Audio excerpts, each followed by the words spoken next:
অনেক সিনেমায় দেখা যায় শর্ট, কারেক্ট। মানে বারে গেলে শর্ট দেয়। হ্যাঁ, শর্টটার মানে কি কোনোভাবে এই মানে এই ধারণা থেকে এসেছে যে এইটুকু খাওয়া যেতে পারে বা কিছু এইরকম কিছু ধারণা থেকে এসেছে, নাকি এটা জাস্ট প্রোডাক্ট সেলিং এর পারপাস এটা তৈরি করা হয়েছে? শর্টটাকে বলা হয় অ্যালকোহল অ্যাবিউজিং।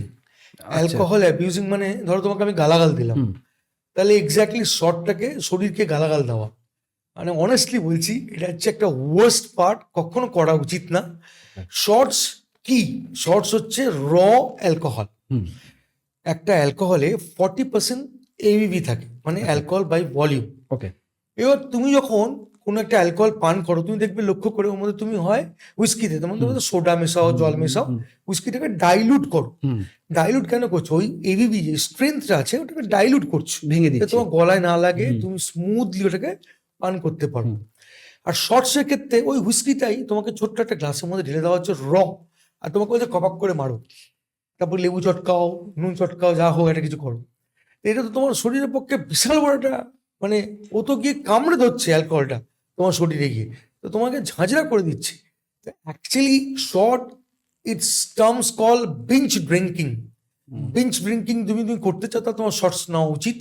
আমি তো কাউকে বলবো না যে বিঞ্চ ড্রিঙ্কিং করো, কারণ এটা খুবই একটা অন্যায় কাজ। মানে শরীরের প্রতি অন্যায় করা হচ্ছে। আমরা নিজেরা যারা ইউথ জেনারেশন আছি, আমরা ভাই এটা খুব একটা cool drink, tequila shot, vodka shot, বা এই শট ওই শট খেয়ে নেবো। আমি as a bartender 20 years behind the bar ছিলাম, বহু বছর আমি বারটেন্ডিং করেছি, কিন্তু আমি আমার জায়গা থেকে সবসময় উপলব্ধি করেছি জিনিসটা ঠিক খুব বেদনাদায়ক, আর এটাতে খুব তাড়াতাড়ি ইনটক্সিকেশন চলে আসে, মানে তুমি তাড়াতাড়ি দ্রুত মাতাল হয়ে পড়বে। অ্যালকোহলটা পান করা হয় এনজয়মেন্টের জন্য, মাতলামোর জন্য নয়, কিন্তু প্রচুর লোক ওটার জন্যই মদ খায়, মাতলামো করবো বলেই মদ খায়, আর এটাই অন্যায়। এটা আমি প্রতিবাদ করি। আমি বলি তুমি একটু এনজয় করো, তার জন্য তুমি একটা সুন্দর হুইস্কি নাও, একটু জল মিশিয়ে হালকা হালকা আস্তে আস্তে করে পান করো, 30 মিনিট কি তুমি আধ ঘন্টা ধরে পান করো, সেভার করো, ওর ফ্লেভারটাকে, ওর ক্রাফটম্যানশিপটাকে উপলব্ধি করো। এটা হচ্ছে খাওয়ার নিয়ম। কিন্তু আমরা বসি হচ্ছে মাতাল হওয়ার জন্য। হ্যাঁ, মাতাল, একটু মাতাল হচ্ছি না, কি খাচ্ছি, তাই না? মাথা ঘুরছে না একটু, মানে মানে হচ্ছে না, এটা কি তার বাজে উস্কি এনেছিস, তাই না? এই হচ্ছে ব্যাপার। মাতালে কথা বলেন বলে একটা কথা মনে পড়লো, মানুষ কি সত্যি মাতাল হয়? মানে মদ খেয়ে কি সব মনের কথা, দুঃখের কথা, ইমোশন যত সব বেরিয়ে আসে কি মদ খাওয়ার পরেই? মানে এটা কি রকম লজিক? মানে ব্যাপারটা কি আদৌ কি শরীর সেরকম কিছু মানে হরমোন বা সিমটম এরকম রিলিজ করে? মানে অফকোর্স এটা তো একদম রাইট কথা, যে যখন আমাদের শরীরে অ্যালকোহলটা প্রবেশ করে না, তো আমাদের শরীরের প্রত্যেকটা অঙ্গ প্রত্যঙ্গ বুঝতে পেরে যায় তোমার শরীরে পয়জন ঢুকেছে। আচ্ছা। এই পয়জনটাকে বার করতে হবে। তাতে প্রথম কাজ কার? যখন তুমি অ্যালকোহলটা পান করো তখন তো স্টামাকে গিয়ে পৌঁছায়। একদম। স্টামাক যখন বুঝতে পারে যে ও তো এটা, ওটা কাজ না, কারণ ও তো মেটাবলাইজ করতে পারবে না, এটা ওর কাজ না, অ্যালকোহলকে মেটাবলাইজ করতে পারবে না, মেটাবলাইজ করবে কে? তখন লিভার ওটাকে প্রসেস করবে। এবার যখন লিভার প্রসেস করছে অ্যালকোহলটাকে, তখন অবভিয়াসলি লিভার একটা ক্যাপাসিটি আছে, সেই ক্যাপাসিটি বাইরে চলে গেলেই সে মাতলামো করবে। একটা লিভারের ক্যাপাসিটি ধরো 30 ml অ্যালকোহলকে 30 মিনিটসে প্রসেস করে। ঠিক। এবার আমাদের শরীরের ঘামের মাধ্যমে আর আমাদের শরীরের বাথরুমের মাধ্যমে ওই অ্যালকোহলটাকে বাইরে বার করে দেয়। ওকে। এবার হয়টা কি, তুমি যখন অ্যালকোহলটা পান করছো তখন ওই আধ ঘন্টার মধ্যে 3 পেগ খেয়ে ফেলেছো, এবার লিভার তো আর প্রসেস করতে পারছে না, তখন তোমার বডি ওটা অ্যাবজর্ব করছে। এবার যখন বডি অ্যাবজর্ব করছে তখন তোমার প্রথম যাচ্ছে রক্ত কণিকাতে অ্যালকোহলটা, যখন তোমার রক্ত কণিকায় পৌঁছচ্ছে তখন ও মাথায় উঠছে, কারণ রক্ত তো পুরো শরীরে চলাচল করছে। এবার যখন তোমার মাথায় ব্রেনে উঠছে, তখন ব্রেনে 3-4টে রিসেপ্টার আছে, তার মধ্যে একটা রিসেপ্টার খুব নাম করা, সেটাকে বলে গব্বর সিং রিসেপ্টার, গাবা রিসেপ্টার। আচ্ছা। কারেক্ট।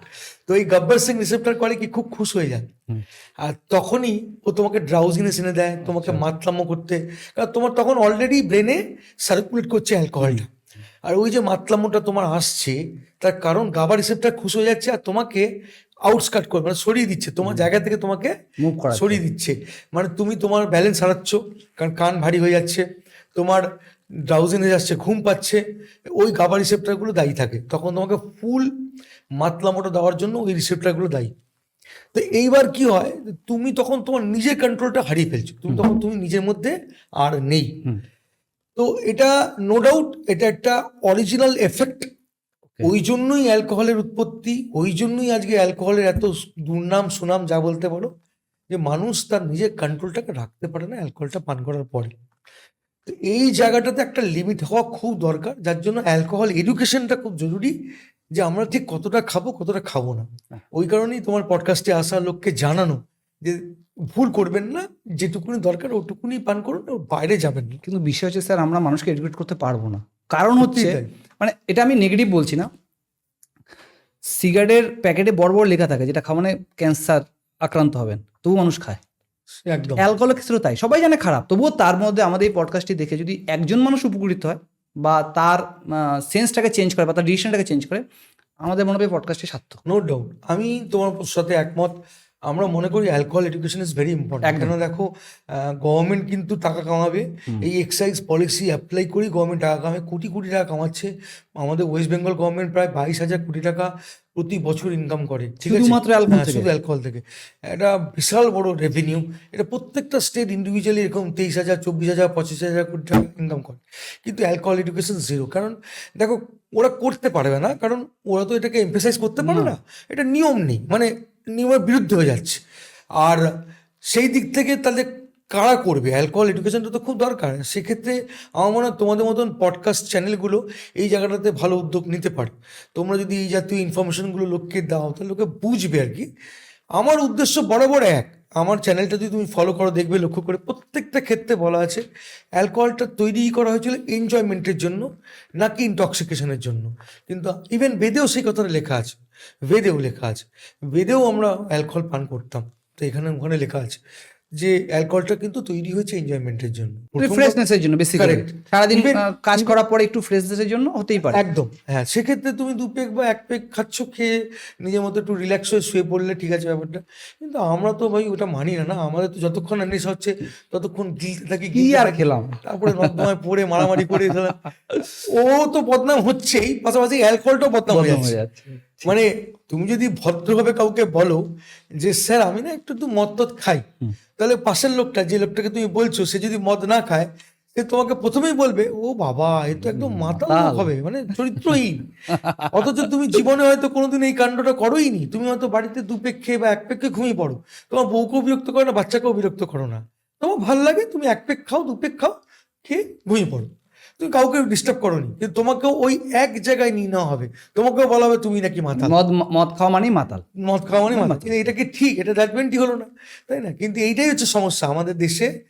এই একটা সমস্যা আছে যে তুমি যদি কাউকে বলে ফেলো তুমি মদ খাও, তাহলে তুমি জেনে রাখবে তুমি চরিত্রহীন, তুমি লম্পট, তুমি বদমাশ, তুমি কিন্তু কোনো এরকম অন্যায় কাজ করো। সম্পূর্ণ পডকাস্টটি দেখতে ডিসক্রিপশন দেওয়া লিঙ্কে ক্লিক করুন অথবা রিপন টক্স ইউটিউব চ্যানেলে ভিজিট করুন।